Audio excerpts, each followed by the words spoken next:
the tyre, let's go.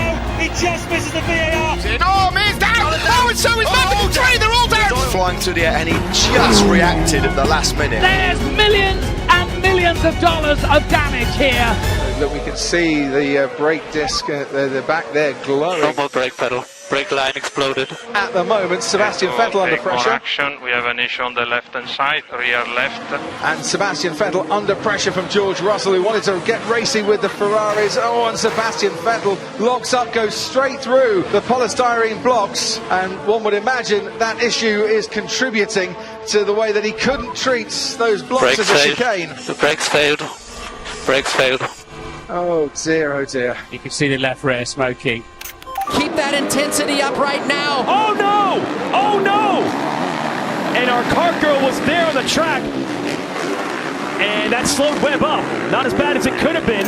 Daruvula, the race leader. The race leader, Jan Daruvula, comes into the pits. The headrest has come out of the car. That's unbelievable. The headrest has come loose. We were in the start replays when this was happening. And a dramatic sight as the headrest makes itself loose. And then eventually it's going to make its bid for freedom at the chicane. There it is. Oh, that is unbelievable. There is misfortune, and then there is that for Jahan Daruvula. And it looks like it's on fire. It's the number 5 car. It's Xavier Loveras, the driver that was leading the race. He's out of the car. Car's on fire. And there's our camera.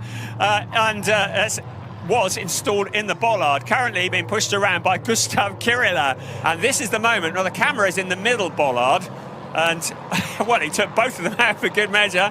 There's the remnants of our camera hanging out to the bollard and wraps around the rest of the car. And actually, the octopus, so he's trying to weave to get rid of that bollard caught under the car. So he's into the pitch. You can see the clock ticking down.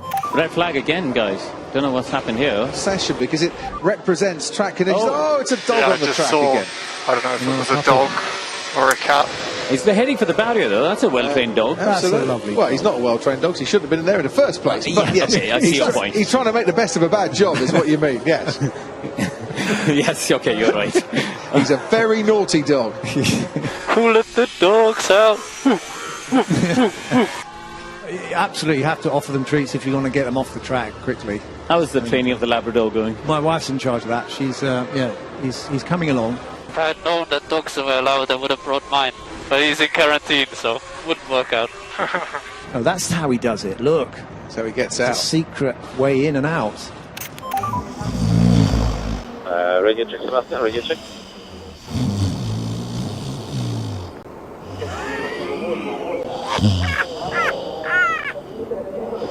Radio check, Sebastian, radio check. Audio check. There's a car driving around with the bonnet up, covering its windscreen.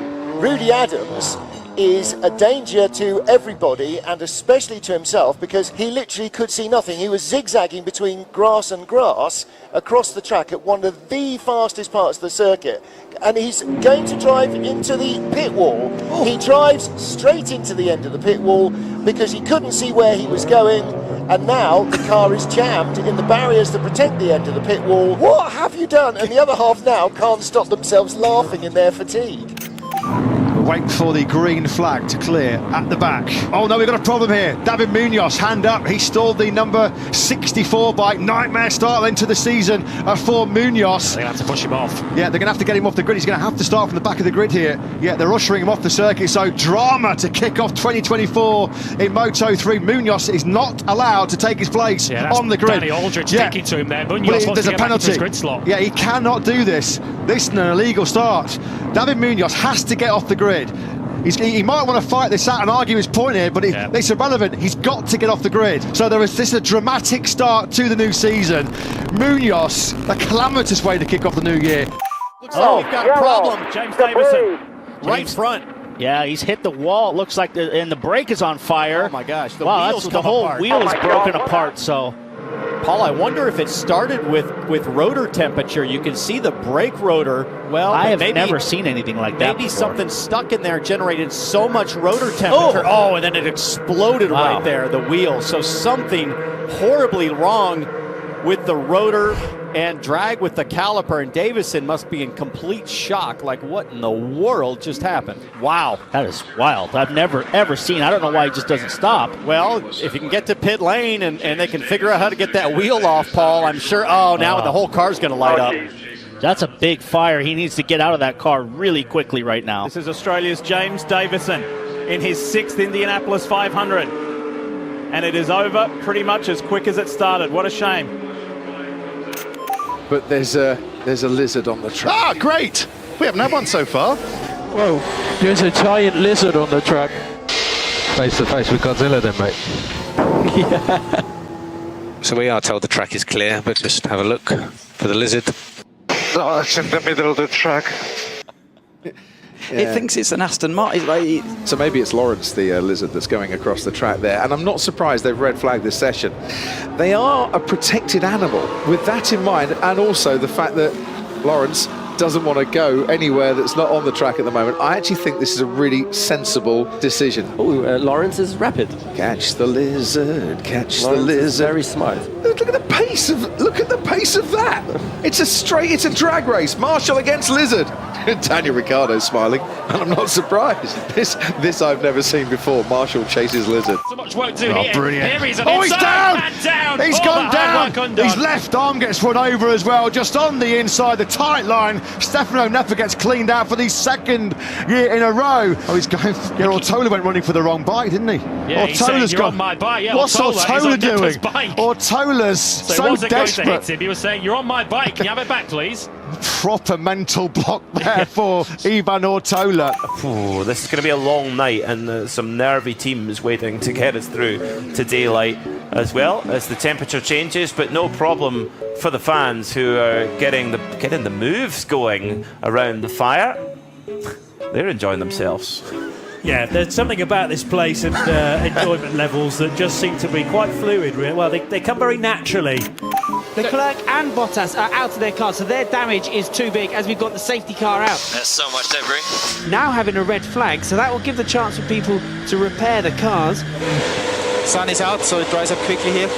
It is incredible how quickly that track is drying out there. Let's see how quickly we see the first slick tyre runners. So, is it worth a gamble at the end of this formation lap? Once you've got a feel for the conditions, if you're Max Verstappen, you've got nothing to lose by coming in. If you're Lewis Hamilton, surely you're not going to come in for slick tyres. But the trouble is, Nico, how long are those intermediate tyres going to last now the track is drying up so fast? Is he going to dive into the pit lane? No, he's not, but Esteban Ocon is. Ocon's making the choice to come in. Hamilton's going to be the only one who's going to start this race. What Hamilton needs to do here is to get as far ahead as possible of the rest of the field, otherwise he is going to lose out big time. It's going to be lights out and away we go for Lewis Hamilton only. The race leader is the only driver who's not come into the pit lane to change tyres. But out now, into the race comes the Williams of George Russell, who is up in a 2nd place.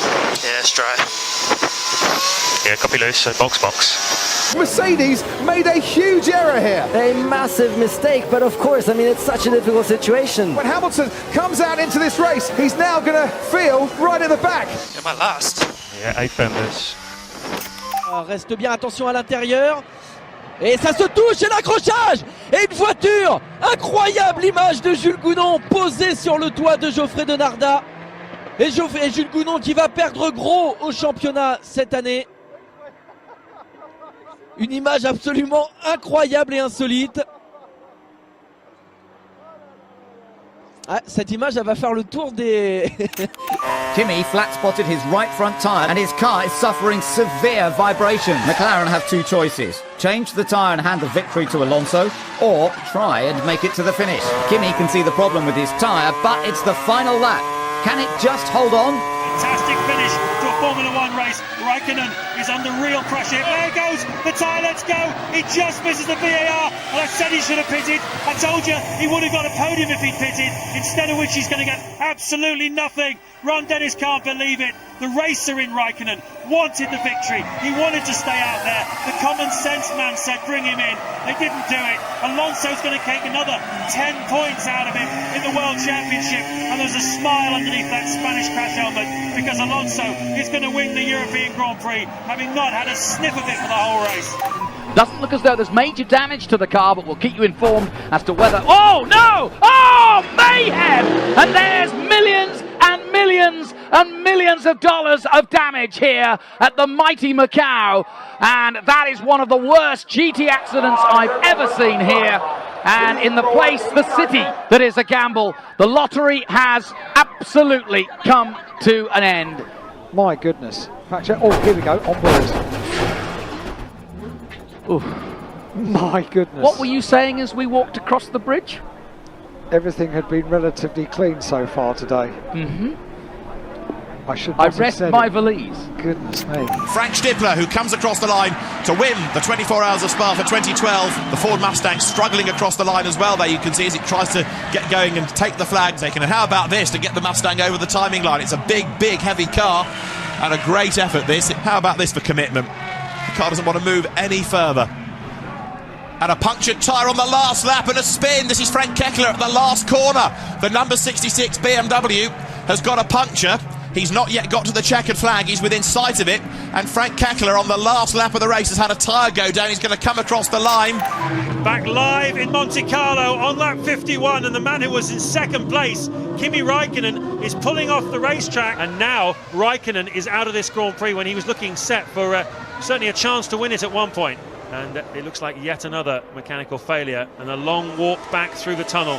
That's a good 20 to 25 minutes to the paddock from there. Plenty of time to have some thoughts about what you do about this situation. Ted Kravitz. And there's a forlorn Kimi Räikkönen still trying to find his way back. It's a very lonely Kimi Räikkönen who makes his way back. He's walking slowly. He's not in any great hurry to get back and face the team. Definitely a chance of a win here this afternoon. There is Kimi Räikkönen.